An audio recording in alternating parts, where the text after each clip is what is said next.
ઘણા બધાના કોલ હતા, ઘણા બધાના મેસેજ હતા, કમેન્ટમાં પણ તમે 2-3 દિવસથી બધા સેશનમાં એક ને એક પ્રશ્ન કરી રહ્યા હતા કે સાહેબ ડીવાયએસઓ નું ફોર્મ ભરાઈ ગયું છે, પરંતુ અમારી ડીવાયએસઓ ની કન્સ્ટન્ટ ફી ભરવાની બાકી રહી ગઈ છે, તો હવે શું કરવું? બરાબર, તો એવા દરેક ઉમેદવારો કે જેમની ડીવાયએસઓ ની કન્સ્ટન્ટ ફી ભરવાની બાકી છે, તો એના માટે એક બ્રેકિંગ ન્યૂઝ છે.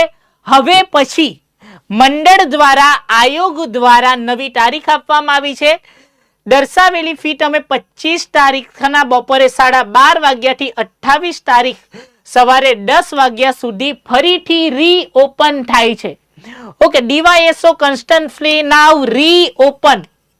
ક્યારથી? 25 તારીખથી બપોરે 12:30 વાગ્યાથી 28 તારીખ સવારે 10 વાગ્યા સુધી ફરીથી આ ઓપન થઈ રહ્યું છે.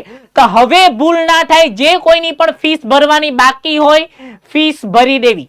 આખું સ્ટ્રક્ચર આપવામાં આવ્યું છે. જેમ બિન અનામત વર્ગના ઉમેદવારો માટે બેટા 500 રૂપિયા કન્સર્ન ફી છે, પ્લસ લેટ ફી. તમને આમાં થોડી પેનલ્ટી લાગશે લેટ ફી ની. 500 ટોટલ કેટલી? 1000 ફીસ. આ ઉપરાંત અનામત વર્ગના ઉમેદવારો માટે 400 રૂપિયા કન્સર્ન ફી પ્લસ 400 રૂપિયા લેટ, સો 800 રૂપિયા. બરાબર.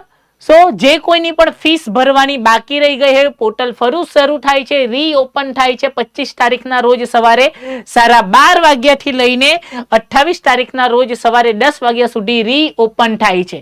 ઓકે, વહેલામાં વહેલી તકે આ ભરી દેવી, પછી ચાન્સ મળે નહીં. મંડળ દ્વારા તમને એક ચાન્સ આપવામાં આવ્યો છે.